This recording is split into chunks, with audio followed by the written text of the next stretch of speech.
Welcome to my channel. Hey there, curious minds. Ever wondered why a football just sits there until you kick it?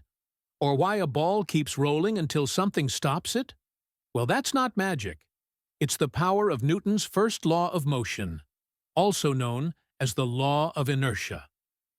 All right, let's begin with Newton's first law, also called the Law of Inertia. It says, an object at rest stays at rest, and an object in motion stays in motion with the same speed and direction, unless an external force acts on it. Now, let's try to understand this law in detail, with the help of a few real-life and interesting examples. Imagine a ball just lying still on the ground. Will it roll on its own?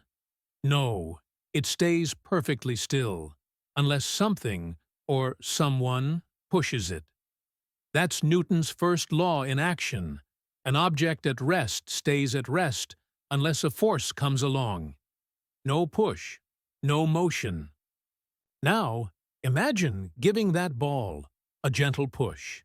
It starts rolling, and if there were no friction or air resistance, it would just keep going at the same speed, in the same direction, forever.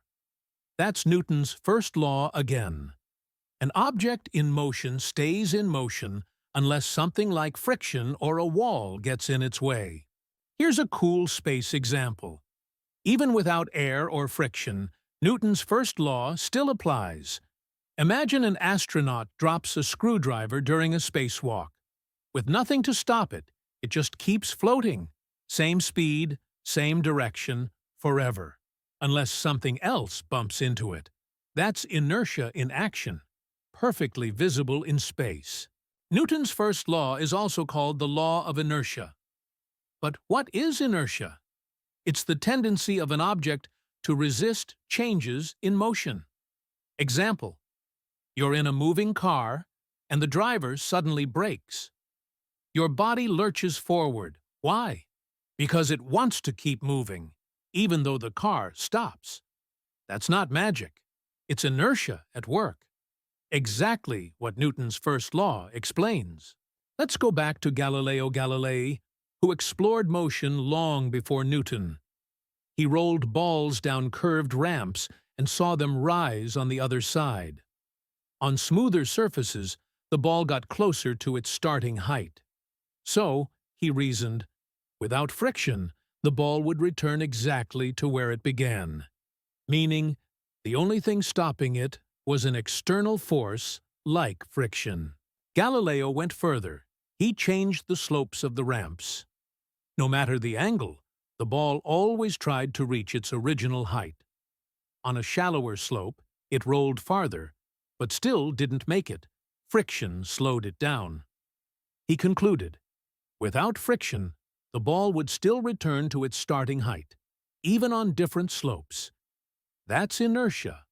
Motion continuing unless something like friction stops it. Now, picture the ramp ending flat. Galileo saw the ball would just keep rolling forever if friction didn't stop it.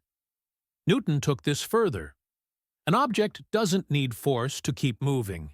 It needs force to stop. That was revolutionary. Before Newton, people thought motion ended because no force was acting.